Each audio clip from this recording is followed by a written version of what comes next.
How to explore your options without wasting years. There's a specific kind of fear that doesn't show up all at once. It builds quietly.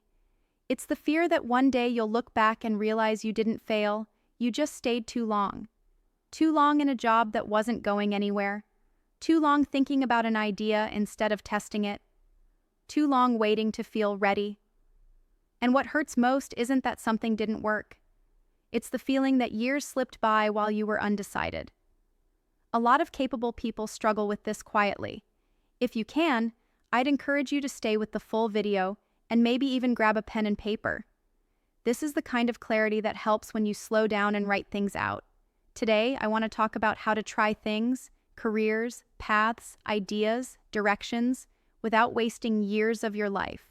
Not by rushing, not by gambling everything, but by learning the difference between exploration and drift.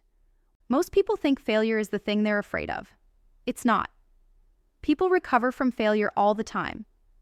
What they struggle to recover from is lost time. Failure has an ending. Wasted years don't, they just blur together. You don't remember a single moment where you decided to stay. You just stayed. And one day you realize you've been considering something for 3 years. You've been giving it time with no clear checkpoint. You've been busy, but not progressing. That's not failure. That's time leaking without feedback. And the absence of feedback is what makes years disappear. Without feedback, time feels busy, but stays empty. Years don't vanish, they go unexamined. The real problem isn't trying, it's trying without structure. Here's the uncomfortable truth.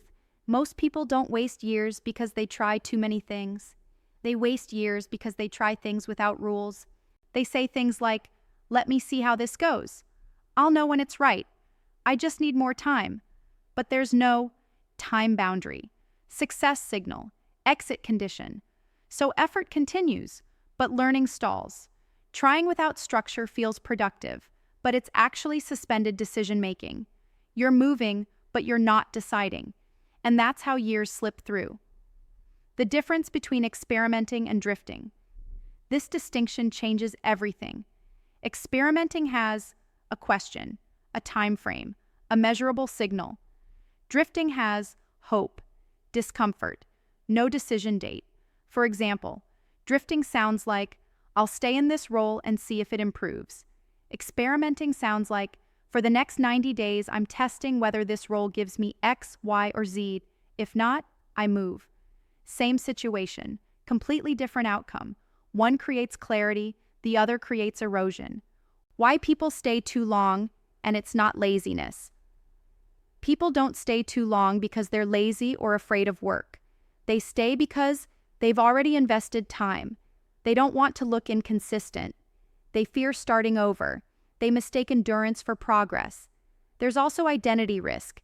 If you commit, you might fail. But if you linger, you don't have to redefine yourself yet. Lingering feels safer in the short term, but it's far more expensive in the long run, because time is the one thing you don't get to retry. A simple method for trying things without losing years. You don't need a perfect plan. You need 3 rules. Rule 1, time box every try. Nothing should be open-ended. 30 days, 60 days, 90 days. Long enough to learn, short enough to exit. If there's no end date, it's not an experiment, it's a delay.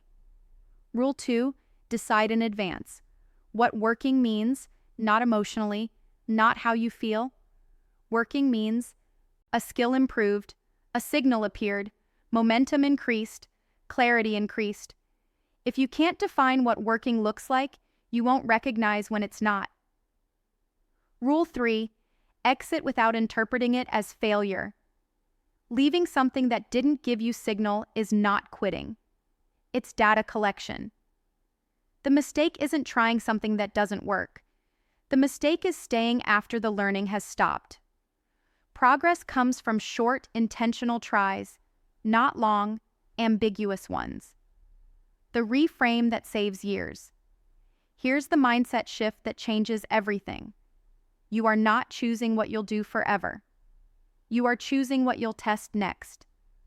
That removes the pressure. That removes the identity threat. That removes the fear of being wrong.